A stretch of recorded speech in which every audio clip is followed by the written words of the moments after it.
We have godlike technologies, medieval institutions, and Paleolithic emotions. Collaborating across disciplines is not easy because we just don't have the same perspective on an issue. In practice, it's not easy to get to that critical mass of systems because you need acceptance from people. At some point, the technology dominates the apprentice. You lose control over it, and I think we can see a lot of examples of that. Clearly, we've seen limitations of the centralized systems. We need to bring back nature in the cities, right?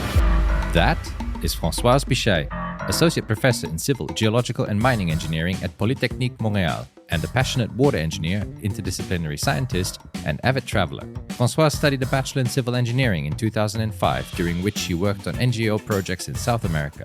After obtaining her PhD in Environmental Engineering in 2010, she once again undertook a postdoc across the world, including Spain, the Netherlands, and Harvard University in the US.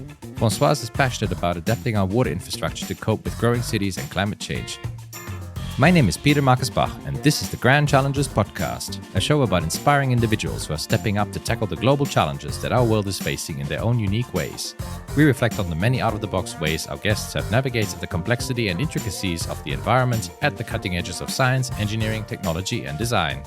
On today's show, we hear about Françoise's multifaceted and incredible journey as we discuss the complexities of collaborating across disciplines, drawing upon inspiration from symphony orchestras and our very own childhood memories. We learn about what is required for a real paradigm shift towards more sustainable water infrastructure and the fundamental knowledge she is developing within a research team to bring nature back into our cities. Detailed information is provided in the show notes over at peterandbach.com/podcast. Thank you for joining us today, and please enjoy the show.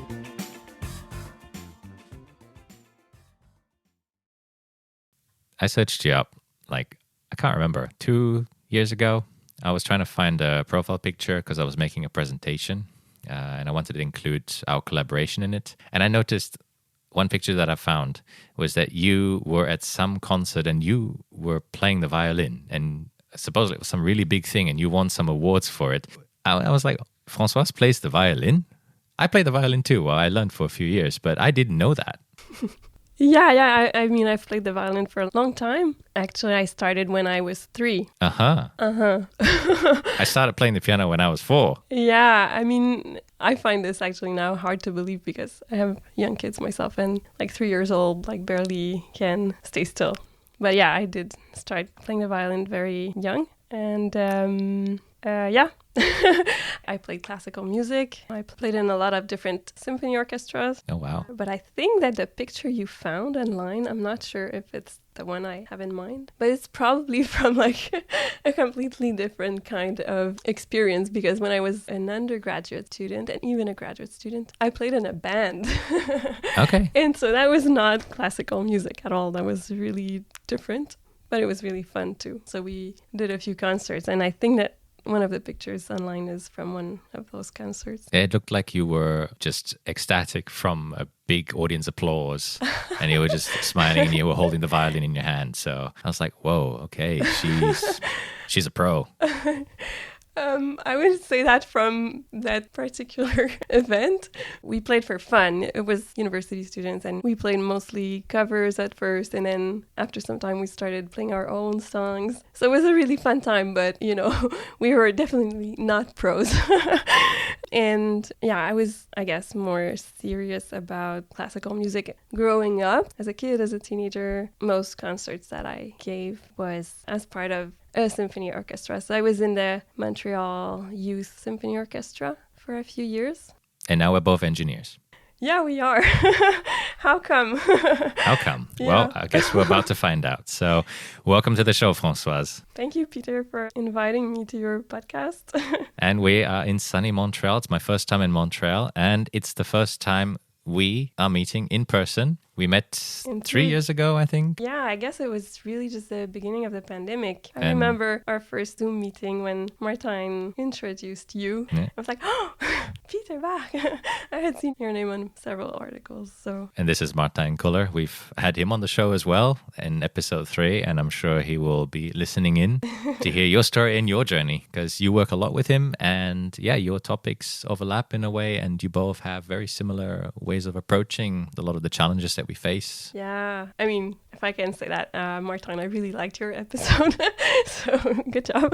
Martin is a really, really nice collaborator. We've been in touch for a few years. We met in a conference in Waterloo in 2017. So I was just starting my new position as a professor at Polytechnique. And I remember that conference very well because it's the one and only time that I went to a conference with a baby. I had a 1-year-old. Oh, wow. Yeah, and I always thought, okay, never again. I would never do that again. But I met Martin, which actually turned out to be quite important because we have really built nice research projects together, and I enjoy working with him a lot. Yeah. No, that's perfect. And it got me to you. It's been a very fruitful collaboration so far, and I'm looking forward to where things head in the future as well. Mm-hmm. And so this gives us time to really sit down and for me to really learn about your journey, which I think has been very fascinating, and how you've really gone through different topic areas and just different places as well. You started in Canada, you were now in Canada again, but you've been to Spain, you've been to the Netherlands, you've been to Australia, you were at Harvard for a certain period of time as well. And these are the main places where I went for research, I guess. But before I got into research, I got really attracted to traveling. And then research actually became a way to travel too. That is true. But my first trips were more based on this interest for international development. I traveled with NGOs at first. So these were really my first big trips abroad. As a university student, I started looking for internships abroad during the summer. And one of the key trips that I did, and I was quite young, I was maybe 18 or 19. I traveled with an NGO to Costa Rica for 3 months, and I was living in this really tiny finca, like a little village that was built by and for refugees from bordering countries. And I was there for 3 months, and it was, of course, I went there alone, not knowing anything in Spanish and not having traveled much before.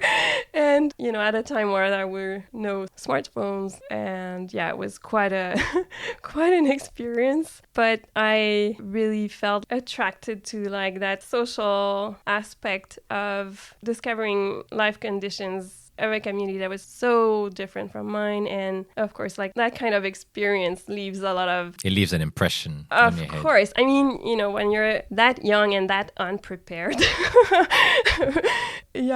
it has an impact then on what you want to be, how you want to live. And, you try to understand the world a little bit more, which is not easy. So, from that trip on, I always wanted to do that again. I wanted to go back and travel again with NGOs. That's about the time when I joined a Canadian NGO that's called Engineers Without Borders. Oh, I've heard of that. They have them in Australia as well. Yeah, they have different Engineers Without Borders around the world, but the Canadian one is a different NGO. It's Engineers Without Borders Canada. I guess they have different branches, but I guess the name is the name worldwide. is, But it was at that time it was just starting. I think it was just these two guys that had recently graduated from engineering, and they started it. And so I was quite involved in that NGO at the beginning. Passionate about traveling, passionate about, I guess, seeing the world after that first trip to Costa Rica.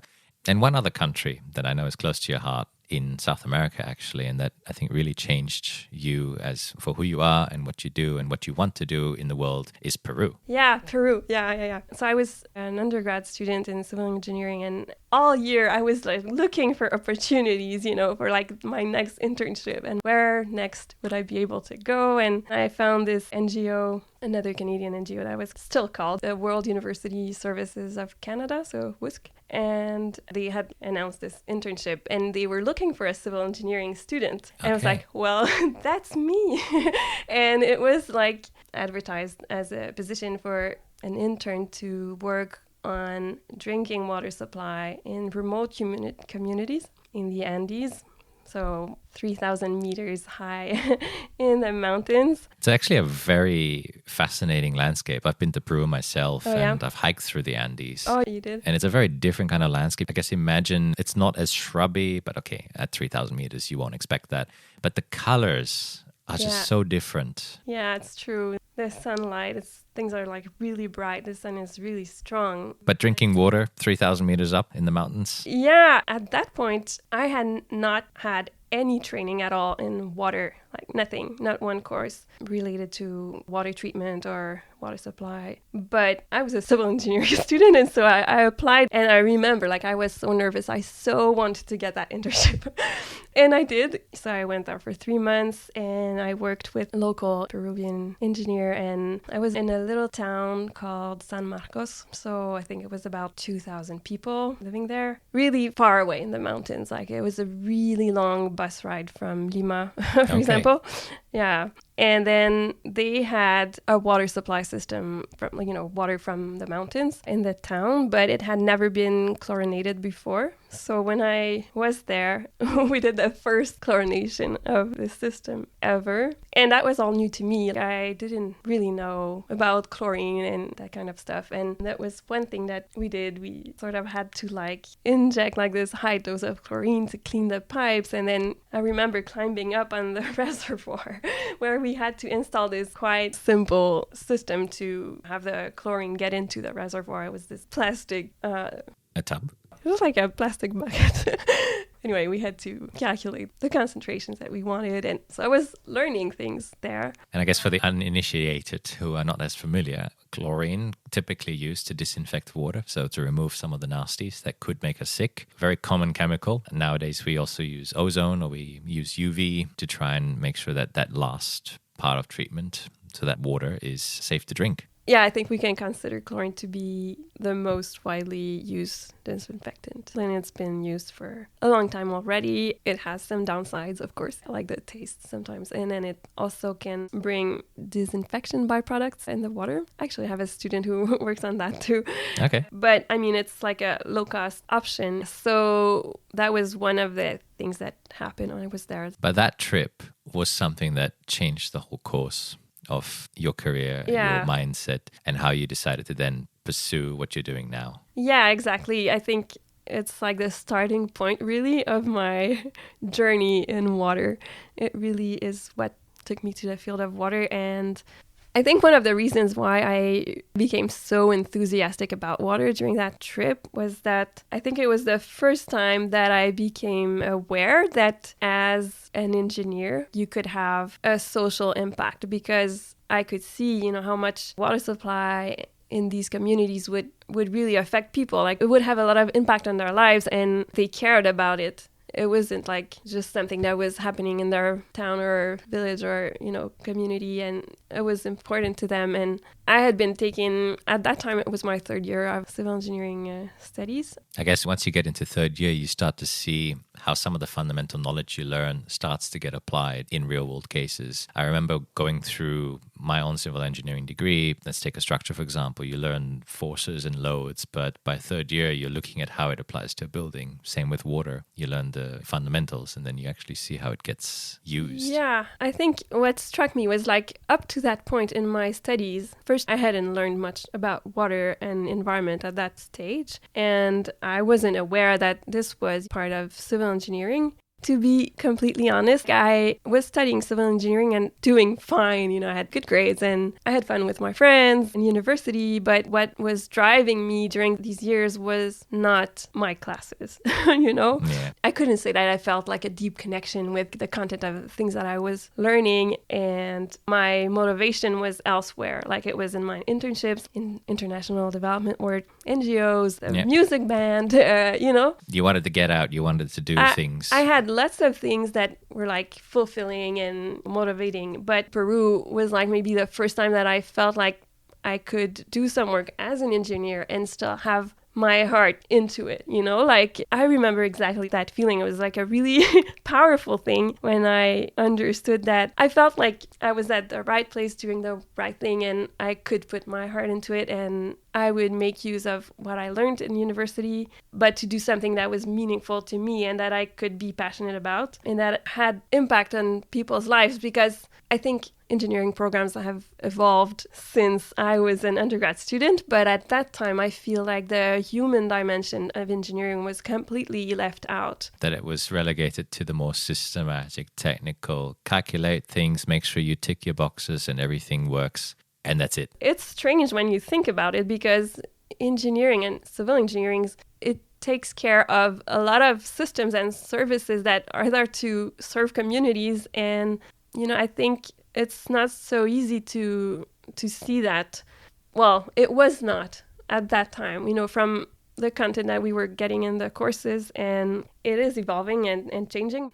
You saw the meaning, you saw the greater benefit of what you do. And in a way that took you on the journey that you are now. And it frames a lot of what your research is around nowadays, which is really that it's not just about the engineers and the technical solutions, but it is also about engaging with other different disciplines. And there's a quote that you gave me in preparing for this episode, which I think is really profound. And it's something I'd love to get into a bit more, because coming with it, you have some really beautiful ways of looking at that quote. This is a quote from Edward O. Wilson, and it says, "The real problem of humanity is the following. We have Paleolithic emotions, medieval institutions, and godlike technology." What do you make of that quote? So, yeah, this is a quote that really stuck with me. I heard it from the first time from late Professor John Briscoe at Harvard University. So I went there for a postdoc. Fast forward to later in my water journey. But we only skipped a few years, but that's all right. Yeah, it's true. I mean, this professor was also, I think, important in my professional path because he brought that perspective to my study of water, because I came from engineering and purely engineering. You saw what it could do in Peru. You finished your studies at Polytechnique Montreal, and you continued on with a master's and PhD in the environmental aspects of civil engineering. And then, in a way, you saw that greater meaning, but it was really this quote, this visit to Harvard that shed light and helped you understand that meaning. Yeah, I mean, when I heard that quote from this professor at Harvard, it was the first time I heard that quote, but I liked it because I think it's probably true. The first time I heard it was actually, he told it to us in the reverse way. So it was like, we have godlike technologies, medieval institutions, and Paleolithic emotions. I came from a very maybe traditional engineering training. So of course, I got excited about water, and I really committed to water since I went to Peru as an undergrad, and then my next summers were spent doing research internships. And then that's how I started to get into scientific research on water quality and drinking water quality especially, and water treatment. I think that the research that I did was interesting to me, and it allowed me to connect with other researchers around the world because I went to conferences and I ended up having a really interesting collaboration in the Netherlands. But my core interest was this social impact that we could have in water engineering. And I wanted to work on low-cost technologies, solid disinfection that I had heard about. And that was not really what my research group was doing at Polytechnique. It didn't work like that. You can't really just pick a topic and how it works, this research has to be funded. It is a bit of a challenge. Yeah, so I did this research that was not so connected to the water crisis or, water issues in developing countries. But I think why I was so struck with that quote and my experience at Harvard in general, I think, was because I had this sort of wake-up moment when you realize that not only engineers are interested in water, and not only engineers work on water. And to me, that was it sounds stupid now, but at that time, because of the training that I had, that was kind of from this one perspective of water engineering. I thought that, everybody who would want to work in water would need to know about, let's say chlorine and disinfection and microorganisms in the water and, these... godlike technologies. Yeah, and godlike technologies. But then when I went to Harvard, so I went to work with John Briscoe, and I was so happy that he accepted me in his group as a postdoc researcher. But he was leading what he called the Harvard Water Security Initiative. And when I read about it, again, this is, something that you just feel when you're really compelled to something. And I really wanted to go and work with him. So he described it as this interdisciplinary initiative that was meant to train young professionals to work in water. And what he was talking about is also the T-shaped profile that he wanted to develop in students. Because traditionally, academia would rather train I-shaped students, this I-shape and T-shape. The T-shaped professional, as you call it, we've covered it on a previous episode. It is a very interesting and common way of describing how a profession nowadays has to be if we want to work across different disciplines. What I find very interesting from your perspective is you have a very fun analogy, actually, that completely clarifies what that really means. And it's actually related to one of your other interests, which is surfing. Okay. Yes. So, I mean, this is an article that I read maybe a year ago or something about the surfers and the divers. So it's another way, I think, to talk about the I shape and the T shape profile. And the T shape, like the vertical line in the T represent, the depth of knowledge yep. that you typically will develop deep in one field. And then the top being broad, being able to work across multiple, so have a shallow understanding, but enough to be able to work with people from other fields. Yeah, I think the word that I remembered from the definition that Professor Briscoe had for his initiative was the ability to work across disciplines and to interact with other disciplines. And that's not easy, No, certainly not. It's really not. So yeah, the surfers and the divers is another analogy that I read about, and I thought it was interesting because I really recognize myself as a surfer. And of course, in real life, I would much rather go surfing than go diving. Can you even surf in diving gear? Because I'm thinking, if you have to be a T-shape, do you need to be able to surf and dive at the same time? Or, sorry, I'm picking apart your analogy, but that... Okay, I just want to state, clearly, I'm really not, a good surfer, okay? This is something I really tried for fun, but I just enjoy it a lot. Oh, don't worry, I can't surf at all. I've just managed to be able to do stand-up paddling, and I'm sort of suffering trying to stay on top on my feet without falling off. So you're definitely much better than me. No, but I'm really not good at surfing, but it's really fun. It's like if I had to choose what would I want to do on my vacation, it's something that's really fun to do. So I recognize myself in that article. The surfer would, I think, typically be someone who understands what others do and I think can move from one topic to the other. And in my program, what I try to do is to bridge things together and bridge people together. That's really what I try to do.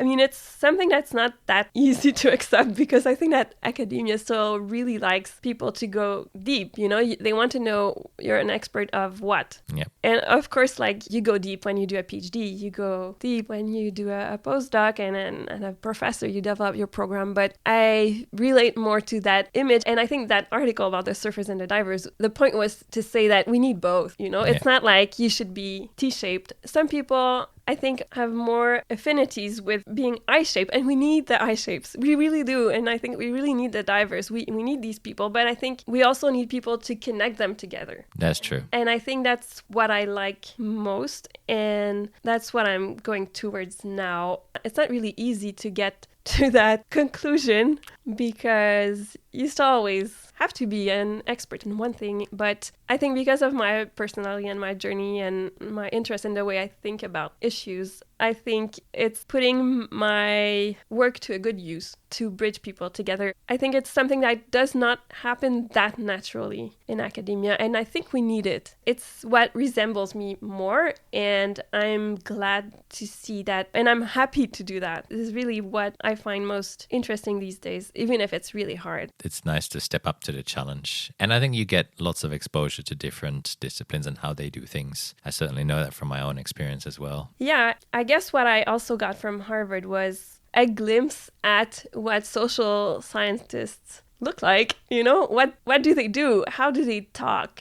How do they approach research? I had no idea before because I was just in this engineering school all the time. And I always was interested in social sciences. But in the engineering program that I had, there was really not much space to explore that. I don't know if it's a good thing or not, but the result is that after some time, if you're an engineer, then you're expected to be just an engineer, And if you are interested with the social, when I say social impact or social aspect, it's really broad, it can be a lot of things, but you're not really welcome to do that, Really, you're not trained for it. And I can't say that I have a good understanding or knowledge of how social scientists work about water, but I know that, they really have their own theories and methods, and they're very rigorous about it. And understandably, they will be very annoyed, if an engineer tries to pretend that they can take care of that aspect of the research in their work. And that's really not what I want to do. Not at all. Really not. But I kind of want to, play with them, so it brings me back to that symphony orchestra experience that I had growing up. Like, I think I started playing in an orchestra when I was 7 years old. But then as a teenager, I started playing in symphony orchestras. And even at Harvard, I was part of a symphony orchestra there when I was a postdoc. And then again, later in Montreal, I was in another orchestra. But what I'm often thinking about is, why doesn't this happen more in academia? It does happen, like people can work together. And Martijn, for example, is an example of collaboration that works really well. And I have a lot of great collaborators around the world because I've been to different places. But yeah, collaborating across disciplines is not easy because I think there's many reasons for that, but one is that we just don't have the same perspective on an issue. And when I teach water management, I always show this image to the students, and you can find it on Google. It's like a cylinder.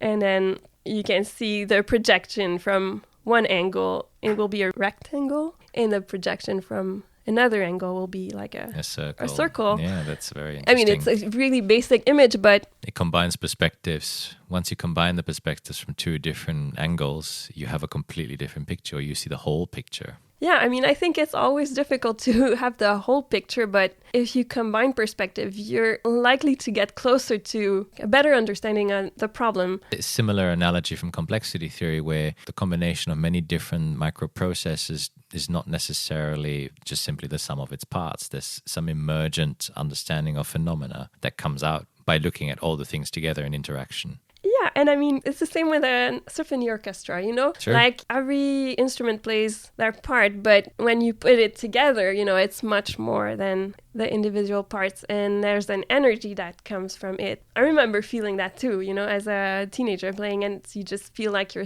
part of something much bigger. You kind of disappear in, like, it's not about you. People don't come to see you. They want to hear the collective effect of people playing together, and it's really nice to feel part of that. And I often think that this is what I wish I can create as in a research group. And my students I really love my students. I have really good students, and they are really great at collaborating with each other and helping each other out. And they really work as a team, and yeah, they get along. And of course, I'm not saying that this is like an orchestra, like I wish, but I think, your podcast is called The Grand Challengers. So we definitely face huge challenges, like our generation and in the next one. And the students know that. And I really think it's a time when we can't compete with each other. We really have to work together. We have to put our forces together and get the best outcome possible. Of course, there are lots of obstacles to this really happening in academia.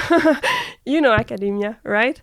So I've had a few years in it, so I kind of, I find it a great place. I find it inspiring, and it's a place where you can have a lot of freedom for creativity. You can just produce as many ideas as you want and make them come to life. And, the main limitation is just that you have just so many hours in one day, and you have to be realistic, which is hard, but you have to be realistic about what you can do. But I think that few work environments can offer that. But it's also like an old institution, right? And it has its traditions. So I guess one of the challenges right now is interdisciplinarity and collaboration. And what I like is putting those two challenges together. Interdisciplinary collaboration is hard, but I find it motivating. And I think it's worth trying. Yeah. So I'd like to get into, I guess, some of the key topics that you've touched upon. Because in a way, you've actually touched upon one aspect across each of the urban water sectors, in water supply, but also in wastewater and stormwater or urban drainage.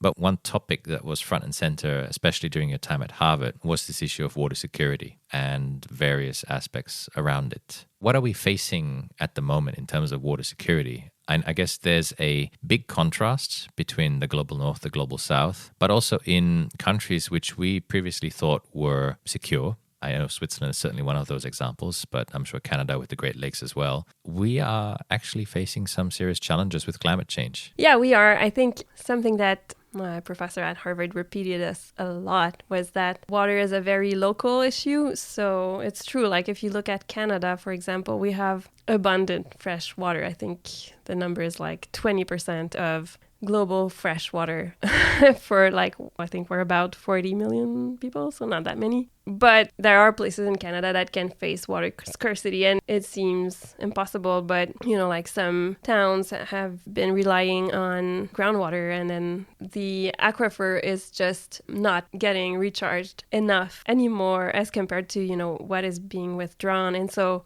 it is a problem in some places in spite of being a country with a lot of fresh water. So I think that what is tricky about water is how local an issue it is. Water is really heavy to transport. It's not like electricity, it's not like gas. It's really heavy, which is why local supply is important.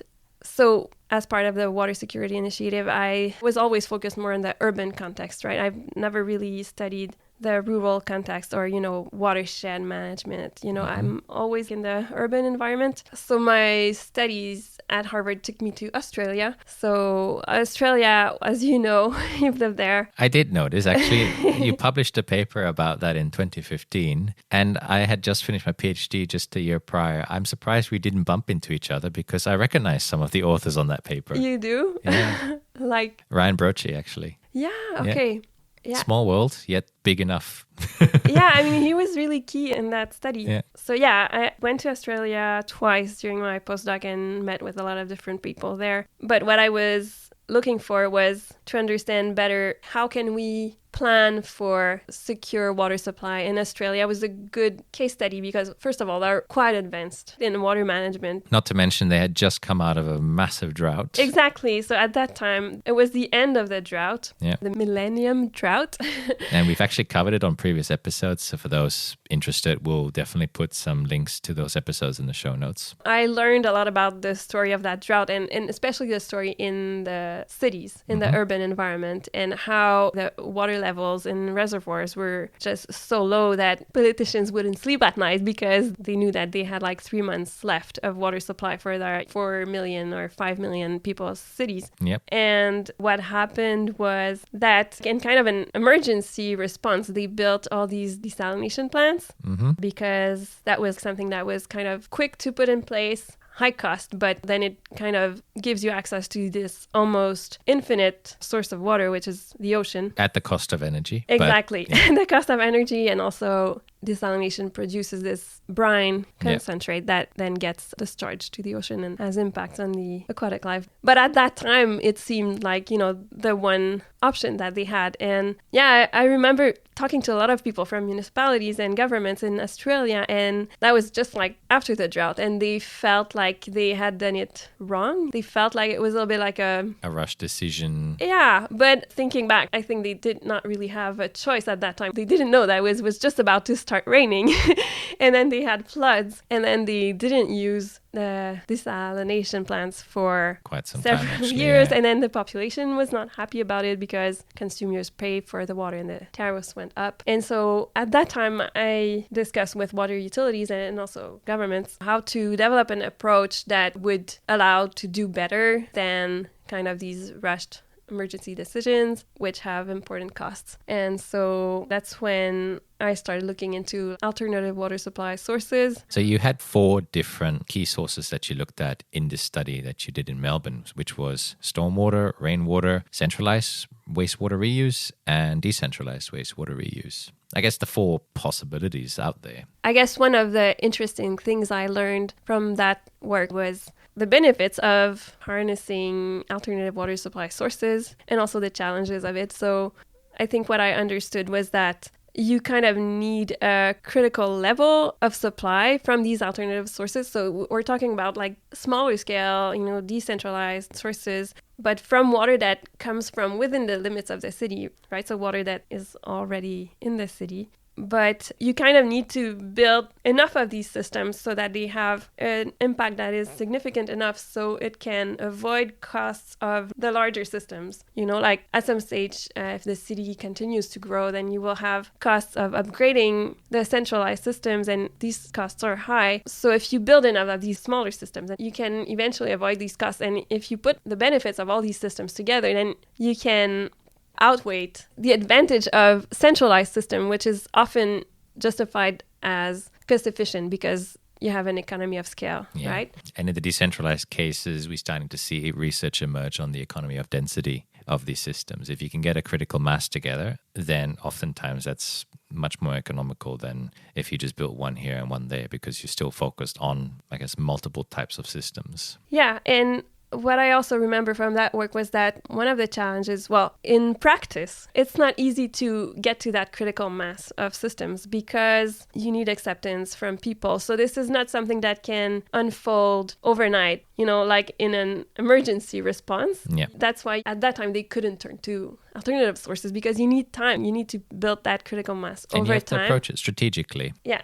strategically. And then the location has a lot of impact on the benefits and the costs of these systems. So this is why in that study, a spatial analysis was used, because the costs and the benefits will be really site-specific. So that was also interesting from that study. But what I think was also important was to recognize that you kind of have to build a case for these systems and demonstrate that if you build enough of them, then it will become more beneficial or less costly, let's say, than the centralized approach that we have always taken in cities. Mm-hmm. And it's not easy to make that demonstration because some of the benefits are like externalities and are difficult to measure and quantify. I call it the non-tangibles oftentimes. Yeah. One of the other studies you did, I mean, you focus on Australia, but you also looked at higher latitude regions. In a way, you're recognizing that with climate change, we are facing increasing risks of water security challenges, not just in terms of the volumes, but also the pollutants that will emerge, the fate of the pollutants in these systems. But I guess one big conclusion from this paper that you've also recently published, it was back in 2021, that in a way we need that paradigm shift from our traditional centralized approaches. Because there's so many different challenges, it requires a very different way of thinking in how we create these systems and manage these systems. Yeah, I think you can find like a lot of literature that will advocate for this paradigm shift. Yeah. I think what is important is to question the way that we've been doing things so far, because clearly we've seen limitations of the centralized systems. So let's say, for example, in Australia, the limitations of relying on one supply source and one big centralized, like for example, in Melbourne, they have like really good quality water that comes from surface water reservoirs around the city. And this water is pretty clean. You know, it comes from these forested catchments that are protected and it flows down by gravity. Mostly gravity driven with some pumping required here and there. Yeah, to the city. And so having that, it can be difficult to convince people to then use a lower quality source of water for supply. But what the drought showed was that you can be very vulnerable to drought when you rely on only one source of water. And I think that Australia is especially vulnerable to surface water shortages because of climate change. And I think that's like just one example of why single supply system can be vulnerable and why diversifying sources and components of the system can make it more resilient. But of course, there's still reluctance to go towards these models, I guess, mainly because there are not that many real case examples of like full implementation and experience with it. And so we see that here too, because so I have another project here about wastewater system planning, and we try to develop a decision support tool to help municipalities make decisions on wastewater systems, because here in Quebec we have a lot of cities that are still growing, but their wastewater system has reached their full capacity. Yep. And so it either prevents further urban development because they cannot serve more people, or just poses a challenge in terms of how are we going to serve these new developments at the moment, there's like these two extremes of the spectrum. If you look at, like wastewater system, you can have them fully decentralized, so that like the household level, or fully centralized. And in Montreal is a good example. It's quite huge. It's nearly 2 million people who are connected through the same sewer system. So it means that all of the wastewater from, I think it's 1.8 million people, more or less, goes to one of the biggest wastewater treatment plants in the world. I think it's the third one, one of the big ones. So, if there's a deficiency, or sometimes, we had this thing that happened a few years ago where they needed to do some maintenance on that system, and they had to make changes on the big pipes. And so to do that, they had to purposely direct some of the wastewater to the St. Lawrence River. I saw it on the map, and I was quite amazed at just how massive the St. Lawrence River is. It is. I mean, we're lucky for that, because in Montreal, the water comes from that river. So we can feel that we almost have like an infinite water supply source. And it has a very big flow rate, and in spite of climate change, we feel like, we have water, but it creates complacency. But I mean, our water intakes can be impacted by the discharge of wastewater, and it happens on many rivers in Quebec and also in Europe, that you have like one city discharging their wastewater effluent at one point in the river, and just a few kilometers later you have the drinking water intake from the next city. And of course it's treated, but water treatment doesn't remove everything.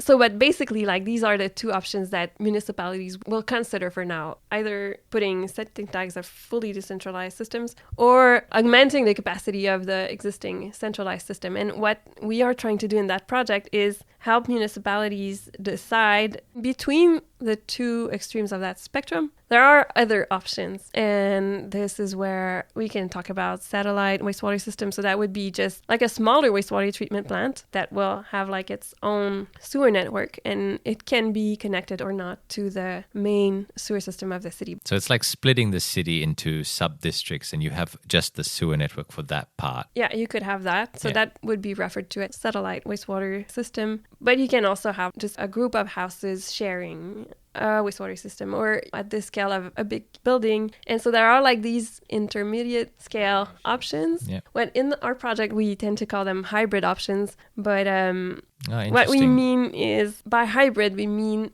a mix of different scales. So if you bring in a decentralized or satellite system into a city that obviously already has a centralized system, because that's what most cities have, then you will have like a hybrid system. So we try to develop a framework that will help municipalities make a choice, because at the moment they have nothing to guide their decision. And first of all, a lot of the time they won't even think of the options between the two extremes of the spectrum, because they're uncommon, they're not widely implemented. Of course, we just have a tendency to do things over and over the same way that we always did.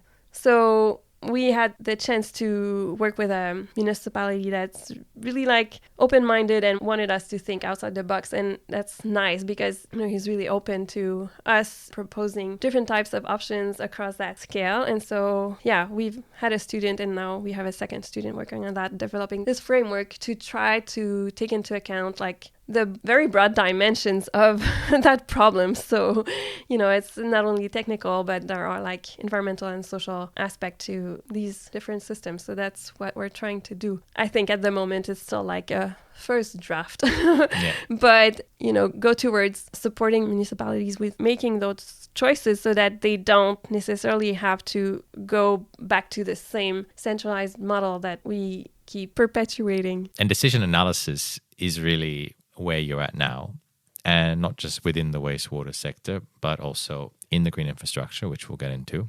I guess what this also comes back to is that quote again, where we're talking about godlike technologies, but medieval institutions. And you gave me a very nice example in a conversation we had, where you talked about Fantasia, Disney's Fantasia, and actually based on the Sorcerer's Apprentice. So for those who haven't seen it, or maybe you have seen pictures of it, it's if you've ever seen Mickey Mouse in that wizard's costume, and Mickey's an apprentice to an older sorcerer, and he's trying to do the housework around the house, and he uses magic to get the brooms to clean everything. And it's this beautiful animation supported with orchestral music. I think we seem to have a lot of these overarching themes today around all the different aspects. But there's this beautiful orchestral music supporting it. But what happens is that even though Mickey discovers using magic to actually get these brooms to come alive and to clean the house, everything seems to go wrong eventually, and the whole house starts flooding. And in a way, I can see the visual power of this relating to the quote,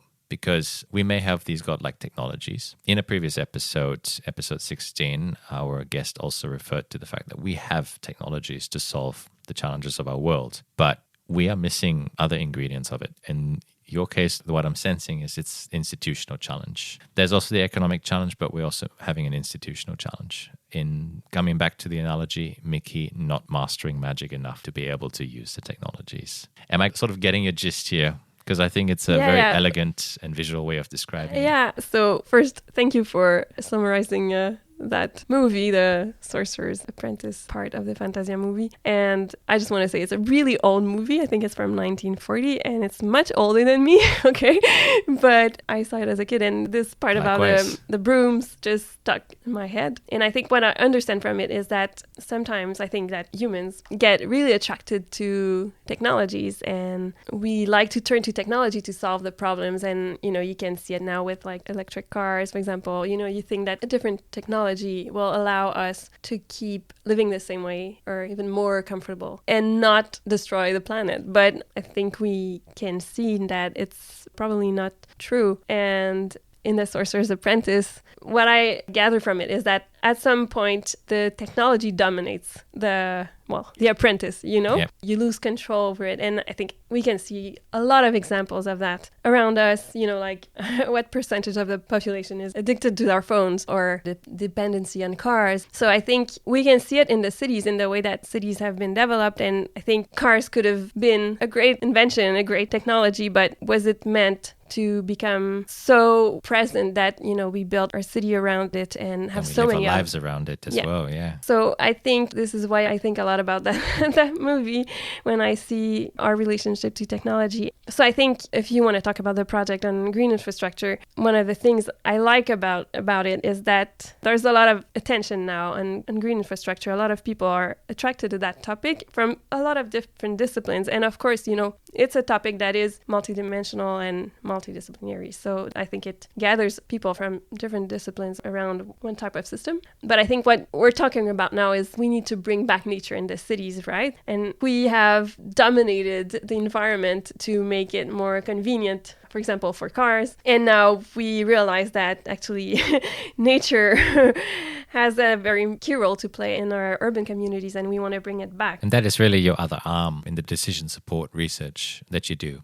On the one hand, it's around the wastewater systems and the water security, but on the other hand, especially in the last few years, on the green infrastructure. Yeah, I would say that this project has taken more of my time and is occupying more of my students than the wastewater project so far, which is newer. But to come back to what I was talking about before, what I like about the project on green infrastructure is that I feel like there really is a need to put a lot of people together to discuss, you know, the planning and implementation of these systems, because they are like complex systems with a lot of potential benefits. And I think what we see is that typically they will be implemented in an opportunistic way. So often here it will be, you know, when a street has to be rebuilt, they will open up the street and then might as well put bioretention or something. And it's very common in other countries as well. And as you observe it more and more, you'll see, because in a way, it's that cost challenge. It's that try something new when you're about to renovate existing infrastructure as well. And I mean, I think it's good that we at least use that opportunity when the street is open to put more green in the city. It's a good start. And we want to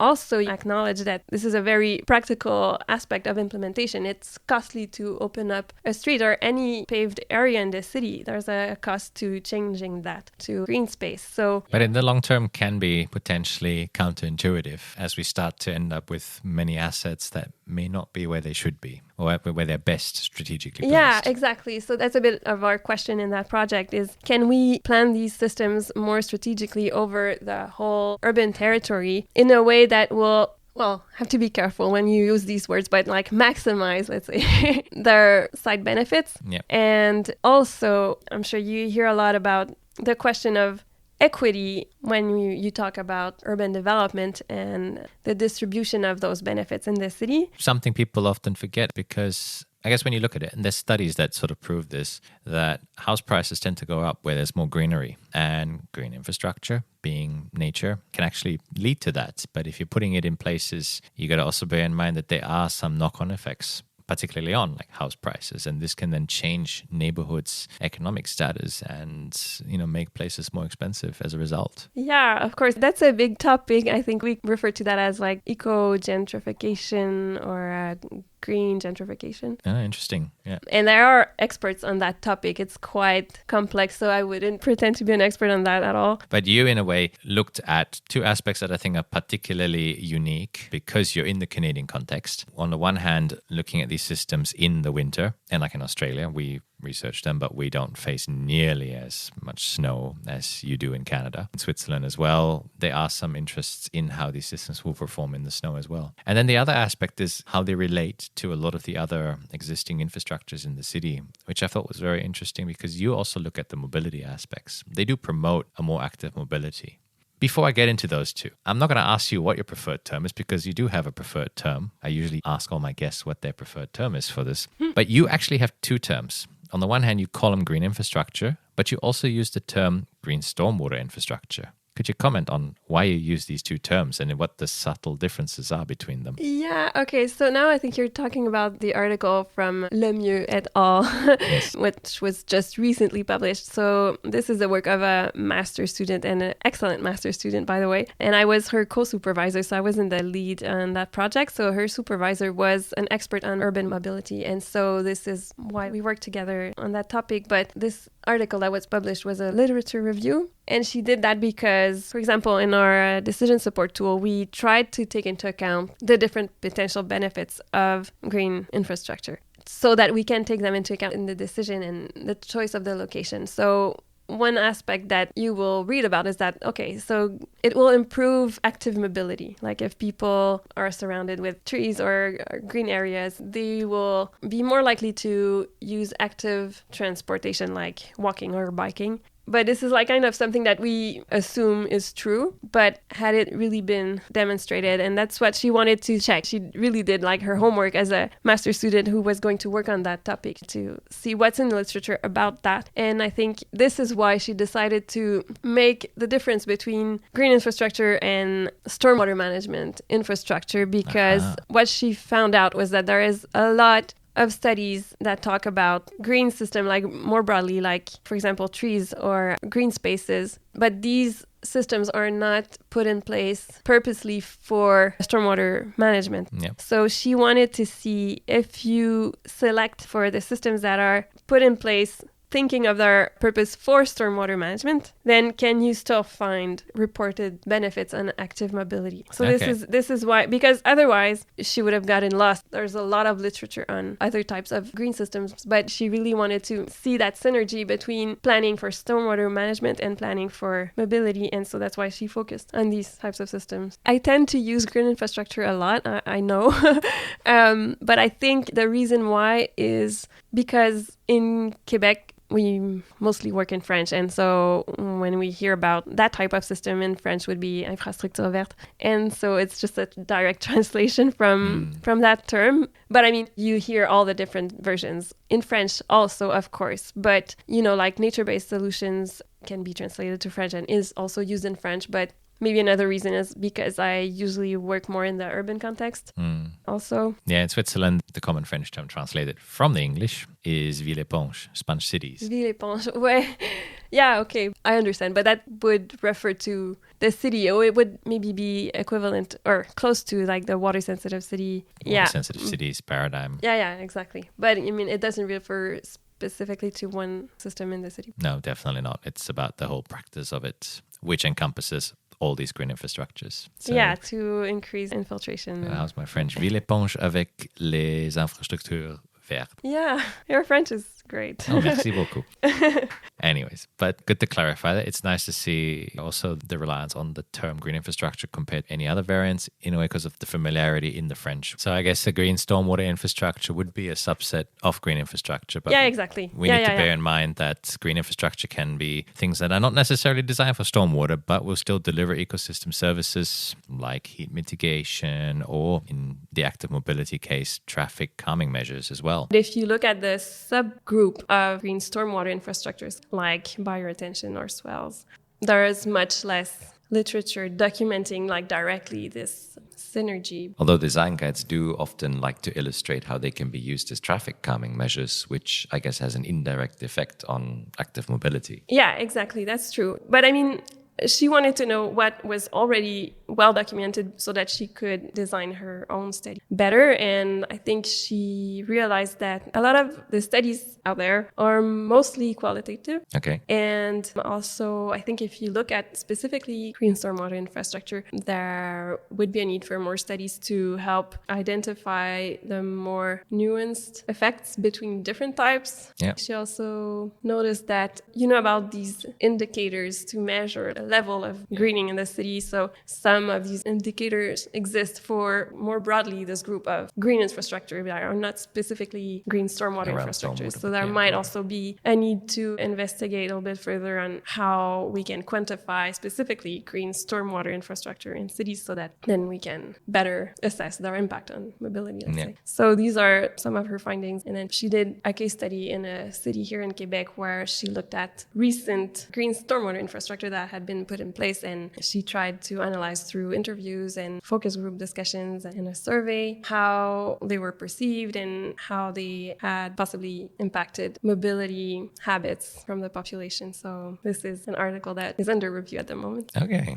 wow. Yeah, and I mean, this broader group of green infrastructure like trees, for example, or parks, they have not been put in place there to manage the stormwater, but they still have an effect on the water cycle. Very important to understand the nuances. It's interesting to see how these infrastructures perform within that mobility context and see where the research heads next. But on the topic of green stormwater infrastructure, I guess where the other aspect of it comes in, which I thought was fascinating, is how they perform in winter. So we're used to designing green stormwater infrastructures to consider the runoff that comes from the rainfall, and it usually enters the system.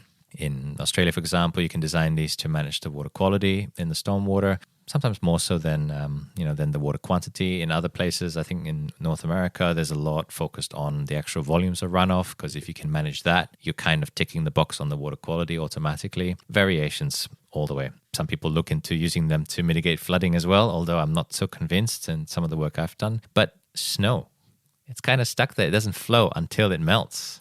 So I'm very curious to hear what are some of the key aspects to be aware of when you're designing these systems for snow. Do you have to change the way you think about these systems when you're dealing with snow, particularly in Canada? Okay, that's a good question.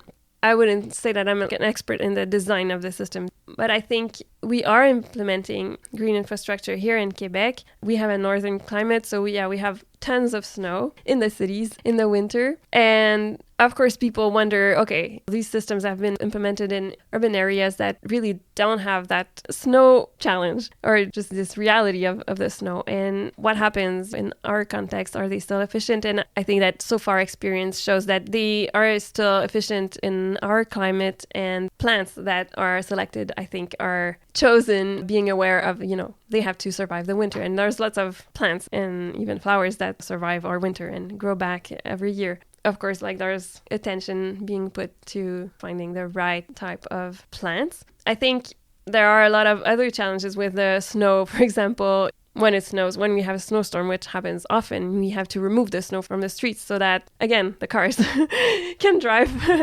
And so there was a project in another city where several bioretention cells were implemented along a big street. And this is one of the things that had to be discussed, with the municipality. So how will this affect the snow removal process? Because they have a way to do it and they're used to doing it that way. And then if they have to go around not to destroy the plants, it's like it's something new. And so this is something that needs to be taken into account. And then, of course, there are questions related to the de-icing salts. So, of course, we use a lot of that too, so that sidewalks wouldn't be too slippery and the streets, again, for cars. So that's actually also a concern in European countries as well, the de-icing salts, because that in a way represents yet another type of pollutant because we have to manage it. These are elevated levels of salt that we're not used to or that nature would not be used to necessarily. Yeah, so we had a student working on that, and we tried to understand, like, how should we consider the salt in placing green infrastructure in the city, because it can damage the plants. It can also get infiltrated. You know, you don't want it to contaminate the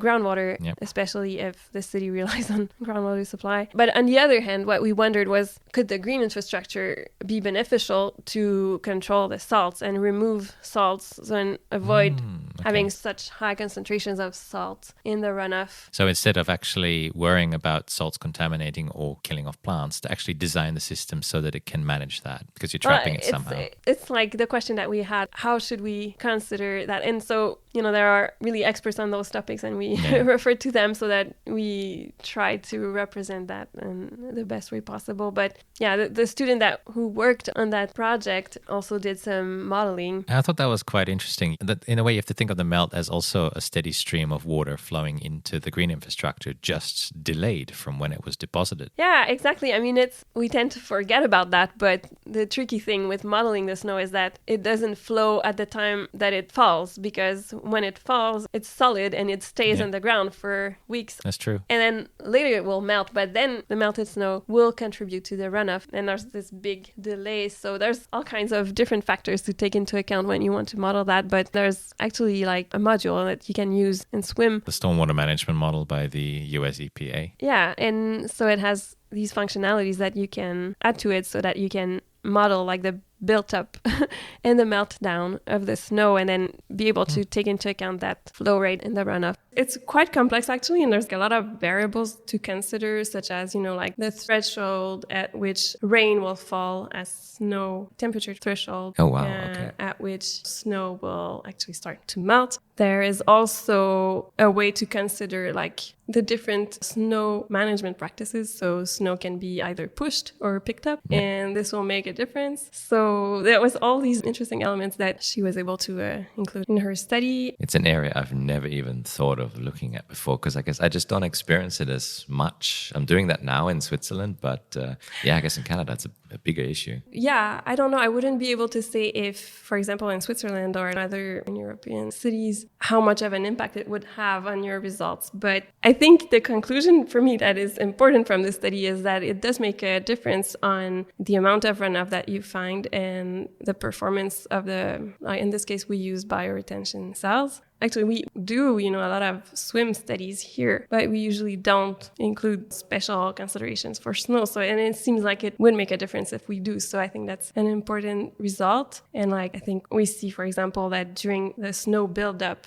which is when it's snowing and snow is accumulating on the ground, if you don't consider it as snow, you will consider it as rain. And so you will overestimate the runoff during that time and also the infiltration. Yeah, so this is something that she shows pretty well in her paper. Very different dynamics depending on the cold and snowy climate versus the traditional rainfall approach that we always use. Can you account for snowmen? Like when people build these snow igloos or snowmen or whatever winter things they do? Yeah, you probably. I guess it's a parameter setting. Yeah. How many snowmen per square foot? Yeah. Residential district. Okay, we need one snowman for every second house. Yeah, if you have data about the age of the kids in the neighborhood, then maybe you can do that. Yeah. We should do a research paper on that. Yeah, I hadn't thought about it. Very, very interesting aspects to snow that I just don't think about because in a way I've always, taken it for granted. And in addition to, I guess, working in cold climates, one other aspect is really how these temperatures then are affected below ground. But unlike cold climates, you've actually looked at how ground temperatures in Canada are also influenced by other processes like the urban heat island. Yeah, this is a very nice study that we're about to submit soon, so it's not published yet, but we're pretty excited about the results that we got. So this is a PhD student who has worked on that, and we also had collaborators in the Netherlands for that study, and we wanted to see whether green coverage in cities would have an impact on the drinking water temperatures in the network underground. Okay. I guess because in winter, if you don't control for the temperatures, you can have some serious issues with the drinking water network. Well, right? yeah, actually, because we live in a cold climate here, our pipes are buried deeper than they are in Europe. So, like I said, we collaborated with Dutch researchers, and I think there the pipes would be buried about 1 meter deep. Yep. That's probably typical of maybe your area, also Zurich, France, I don't know, that area of Europe. But here, our pipes are nearly 2 meters deep. So about, I think in our study, it was about 1.8 meters. But we assumed it's difficult to know the exact depth. We don't really have that data, but more or less. So it's much deeper than it is in Europe. And that also raises the cost, right, of burying the pipes. It does. And maintaining the pipes. But I guess you would also think that at that depth, maybe temperatures might stabilize and they may not be as susceptible to ground level things. But you found something very different. I guess the reason that we bury them deeper is that we want to avoid impacts of freezing on the pipes. So at that depth, the impact would be mitigated. So yeah, we wanted to see if even at that depth, green coverage in cities could help control drinking water temperature in the pipes, especially during summer and during heat waves. And we're talking about chlorinated networks. Here, unlike the Netherlands where they don't have chlorine, having high temperature in the distribution system has all sorts of impacts. Your residual chlorine, how much it persists in the pipe, the level of disinfection byproducts that you can have. It can also, of course, impact the microbial quality of the water. So what we did was that we chose 2 sectors in a major city in Quebec. And we tried to find 2 sectors that were contrasting in terms of land use. So one that would be mostly, concrete and more impacted by heat islands. Heavily urbanized and paved over. Yeah, exactly. With few trees and few green features. Great heat storage. Yeah. And then another sector nearby where you would have a lot of green coverage and trees. So our assumption was, we hoped to be able to demonstrate that in the greener sector, we would better dampen the effect of heat waves. So we would better control the water temperature in the pipes. So we had several monitoring points in both of these sectors during a whole summer. And to be honest, I was a little bit anxious about that study because I thought that there would be so many variables possibly interfering with the results that it might be very difficult to see the difference that we were looking for. But this is why I think we're so excited about this work, is that we actually did see a difference, and we saw that in this greener area, we would typically have a better cooling effect of the water temperature if you compare the monitored temperature to the exit of the water treatment plant. And conversely, the area more impacted by heat island effects, you would find a greater heating impact on the water temperature. Which leads to all these other unwanted effects. I think it's like a first study, a first step in this direction, because, we talk about the multiple benefits of greening and green infrastructure in the cities. And I think this one had not been documented so far. So that's true, yeah. It's like an additional feature for us that we can take into account, because water quality is quite a sensitive topic. And critical in drinking water as well. We're dealing with public health. And yes, we think this is interesting. And of course, there's a lot of new research that you can continue into. But greening our cities could even perhaps have this benefit and a better control of the water temperature and ultimately water quality in the distribution network. Yeah. And we'll definitely put the link to that study in the show notes once it's out, so people can then read more about it, because I think that's a fascinating take on how we link the water supply system into a lot of these green infrastructures, which are very commonly focused around stormwater. And other ecosystem services. True. I think what I want to say about these articles, especially the one on mobility and the one on the snow, why are we doing this work?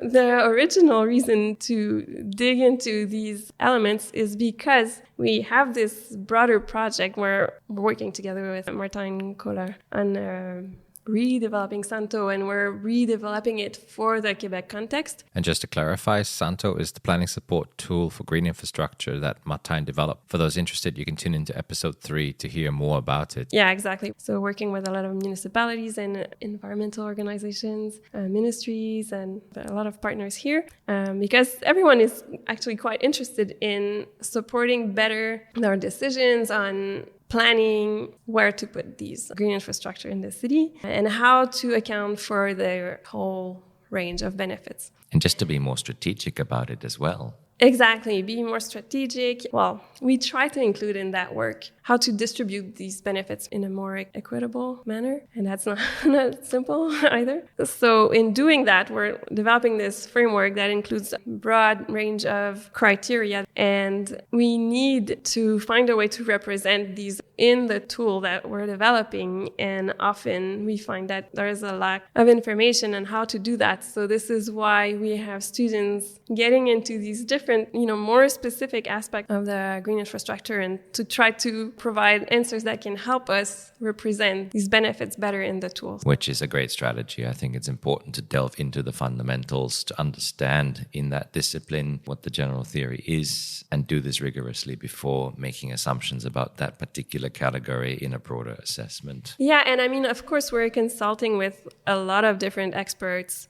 to get insights on how can we represent the best possible way the performance of green infrastructure according to all these different objectives. We have to reach out to all kinds of experts. And indeed, these students who start digging a little bit deeper, they also are often co-supervised by someone with like a specific expertise. So in mobility, she was the main supervisor. For the snow, we work with Danielle Dagenet. He's an expert on the actual systems and the plants and the way they function. So yeah, but so it's like work that goes into all kinds of different directions, but we're trying to bring it back together into the decision support tool. There is a strategy behind the work, yes. Yeah. And that strategy is to build strategy. Yeah. Just to be completely meta. It's lovely to see how all the different moving parts are coming together and in the end what the real end goal is then in the work that you do. And I think what is nice about it is that it actually builds this team of students who have to interact together on the project. And I think this is maybe the nicest part. And it allows them to think of then possible interactions between the different contexts and the different disciplines as well.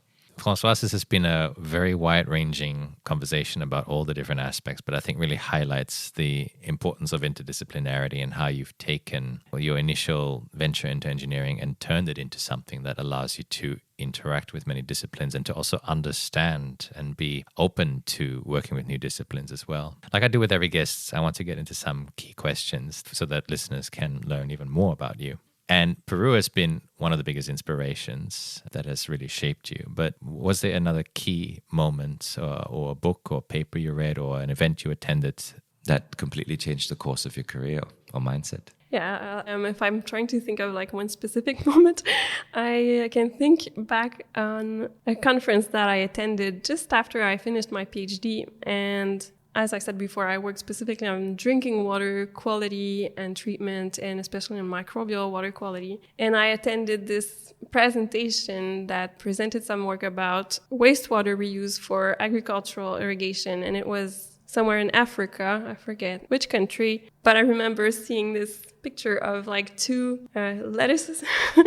Lettuces, as in the vegetable? Yeah. Oh, okay. And then one, was, like bigger and greener. And that was the one that had been irrigated with wastewater. Okay. So it was kind of a way to show the benefits of using wastewater and agricultural irrigation because of all the nutrients that are in the wastewater and that can actually replace the use of chemical fertilizers in agriculture. Well, okay, so that's the way it was presented. And I thought it was fascinating. And it opened up my mind, I think maybe for the first time, to this broader water cycle management, and especially the urban water cycle management. And it reoriented the work that I was about to start as a postdoc in Spain, because I was going to Spain to work on solar disinfection. Okay. So again, back to my initial interest in water access in the global south. So I decided to work on solar disinfection of wastewater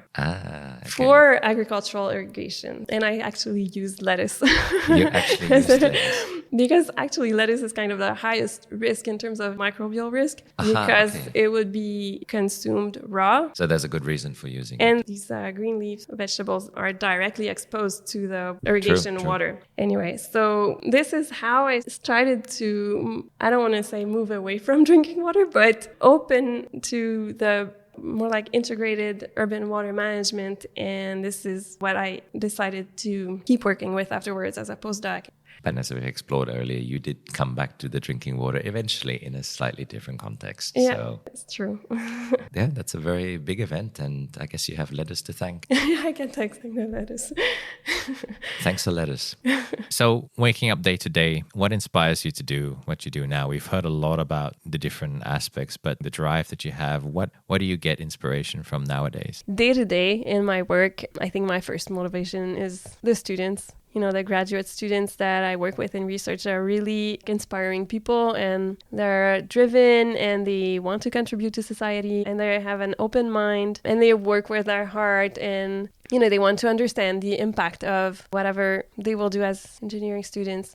So yeah, I think they are my first motivation in the work. And then also my research collaborators. I get a lot of energy from working with people that are also inspiring and motivated and committed to their work and competent, and also that are nice people. You know, I tend to collaborate with people that are nice. I get along with them, and there's this kind of almost friendship and collaboration. So you need that chemistry when you work together to be able to know what the other person's thinking, or to be able to anticipate it. And it always works well if you understand each other. Yeah, and these are the collaborations that last the longer, you know, like That's when you start really trusting each other and you enjoy working together. So it's a big source of motivation too. And then I would say maybe the interest from the partners, you know, like a lot of my projects are done in collaboration with municipalities, and sometimes ministries are involved, and the way that they react to the projects and the way that they get interested and they want to engage and they really want to see where this is going and they think it's useful. This is also a great source of motivation. You know, you can always be in doubt, you know, is what I'm doing useful? Is it good or not? And then I think this also helps. It's important to see that the research is being used, that it's being understood by the people that it's meant for in the end. Yeah. So that's very, very true. If you had a magic wand and you could change one thing about the current world we're in, the current challenges we're facing, and also around the work you do, what would it be? I guess one thing I would like to change about maybe the research environment is, I will come back to things that I've said before, but I really wish that it would be easier for engineers and people from the applied sciences field to work together with social scientists, because I think that they are both preoccupied with very similar problems, but sometimes I feel like there's a lost opportunity. Typically, engineers want to propose solutions. Engineers like to be in the action and changing things and proposing a solution. When they look at a problem and they think solution, whereas I think social scientists often will focus on the why. You know, there's this problem, why? They will ask questions about that. And I think that is super relevant, and we really could put our efforts together more. So I guess, you know, there's probably many things that I would like to change, but this could be one. Yeah. No, true. I think we need to be able to create environments to allow that to happen a lot more. Yeah, and I mean, we've talked about that quote a few times, you know, medieval institution. I don't know if we really can call them medieval. It's not my quote. I didn't say that. But of course, it's true. Like, you know, even in the case of green infrastructure, wastewater systems, like in the end, you know, you can propose this great decision support framework or, you know, all these technical options. They can work very well. But often what we see is it will be like a governance challenge, and the implementation a lot has to do with institutions and people that are involved. So this is, I guess, also why I think it's relevant and important that we all work together. No, definitely. What tips and strategies can you offer in terms of time management with all these different topics and interdisciplinarity that you're touching upon in the different spaces? And then, you know, you have a family as well. How do you maintain a balance between your professional and your personal life? I don't. No, that's not true. No, I try. It's really, really, really hard. I think that's maybe the biggest challenges in my position at the moment, but I'm not sure. I'm not saying that this is an advice. It's just the way that I do it. It's just I have really strict time thresholds in my day, and the times that I'm taking care of my kids, there's no way that I can work. It just doesn't work. It's been like that now for a few years. So this is really what constrains my working hours. And I have to say, like, it's a huge challenge, especially when you're just starting. You're a new professor and there's so much to do and a lot of pressure. Yeah. On the other hand, the fact that, I know that I can't keep working when it's time to take care of my kids, well, it's kind of a forced balance because at some stage I have to split my time, because our job is like endless. You have so many opportunities and you want to do so much. And you have to know when to set the boundaries, I guess. It does. Yeah. That's the right way of saying it. It sets boundaries. And the time management, I guess, takes care of itself. No, it doesn't. So, yes, I have these strict time boundaries, but it doesn't mean that you necessarily are realistic about what you can achieve, because like I was saying, it's a bit like an endless job and you get motivated by projects, by opportunities, by collaborators, students, and then on the other hand you are asked to do all these responsibilities, and the teaching is really demanding. And so at some point you really have to kind of like stop yourself from taking on too many projects at once, because with the time limitations that I have, and I think everyone has time limitations, you can end up with too much for the time that you have. That's one thing. The other thing about the balance is that when I'm on my mother shift, I don't exactly rest, Maybe more recently, sometimes I do, but when they're really little, it's just not rest at all. So I think that's one of the traps, at some point you can forget that you're giving away all of your energy into your work and your family, and you get nothing left for yourself. And when I talk about this, I always think about this story from the Murray-Darling Basin in Australia. Some years ago, they had this basin plan where they had to explain to agriculturists that they had to leave some of the water in the river, otherwise the river would die. Okay, yeah. Because there was a lot of irrigation and with a drought, and they realized that you cannot just give away all the water from the river. You need to leave some water in the river. And I say that because I had a friend who worked in the Murray-Darling Basin and told me that story that is really challenging to explain to people, that not all of the water could be directed for irrigation and productivity. And I always recall that because it's the same for you as a person. Like if you give it all away, which I have done a lot, you can put yourself in danger, right? That is very powerful imagery. Very nice example, actually. Yeah. But I guess it's true. Yeah. You don't even realize that you're doing, because you have these roles that are so demanding, but you undertake them with all of your heart and all of your energy, and you give everything to it, and you don't realize that you have to save a little bit of water for the river. Just like you save a little bit of time for yourself. Recharge yourself, and it's super important because otherwise you're useless. You cannot really take on any of your other roles. True. What advice can you offer to young researchers or engineers starting out? I have to say, I'm like very careful when I want to give advice to people. Well, when I have to advise someone, because I think that, what works for someone is very personal and can really change from a person to another. But I think one thing I can say pretty confidently to anyone starting in the field is I think you can all trust that there is a place for you in the water sector. I think there is a place for everyone in that field. And it can be the water sector, it can be the climate change adaptation in cities that speaks more to you. But everyone with your unique set of skills and experience and personality, you can contribute to that field and do it in a very unique way that resembles who you are. And I think that's the best way to achieve the better results. And I think, doing it in a collaborative way, acknowledging that there is space for everyone. So there's no need to compete for space, but just put it all together. Yeah, solid advice. And I think it's very encouraging as well, because sometimes people feel like they have missed the boat. It's too late to start, or it's too late to get into it. But I think there's a place for everyone. Yeah, and sometimes, in academia, there's strange things happening, like, oh no, they're doing something similar to what I'm doing. I know that and then feeling. you get nervous about it. I know that feeling all too much. But yeah, of course, like ideas are precious in academia, but I think that everyone can contribute if they listen to, their own skills and find their own authentic style. No, definitely. Lovely advice. Where can people reach you if they want to get in touch? So at the moment, I'm, and probably for many years again, I'm a professor at Polytechnique Montreal. So I'm based in Montreal, and there's a website with my expertise as a professor at Polytechnique, so it's easy to find. And I have to say, I am probably the only Françoise Bichai in the entire world. So because it's a mix of, different origins. So I'm like almost 100% sure that there is not one other Françoise Bichai in the world. So if you Google my name, you will find me. And I have a LinkedIn profile and Google Scholar profile. And we'll put all of these in the show notes, but it's nice to know that you'll be easy to find because you're the only one in the world with that name. That's cool. I think so. It's like such a French first name, and my last name is a completely different origin, and it's been changed over the years through different interesting stories from my ancestors. So wow. You probably won't find two of us. I know there's a few Peter Bachs in the world, so if any of you listen to this, do get in touch. I'd be curious to know about you. But nevertheless, Françoise, really appreciate you coming on, making the time, and really exploring your journey. And like I do with every guest, I always give my guest the final word. So one last message for the listeners to take away from today.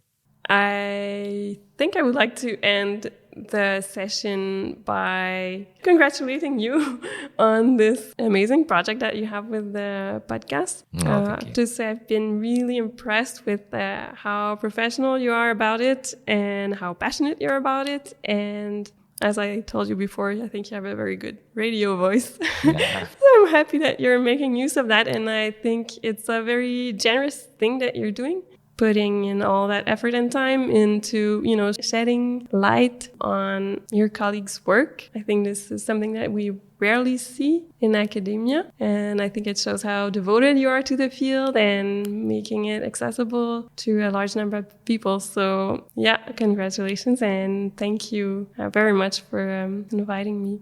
For the listeners, just one final quote that I can perhaps leave you with in relation to what we've discussed. So just a quote that I heard from Professor John Briscoe a few years ago.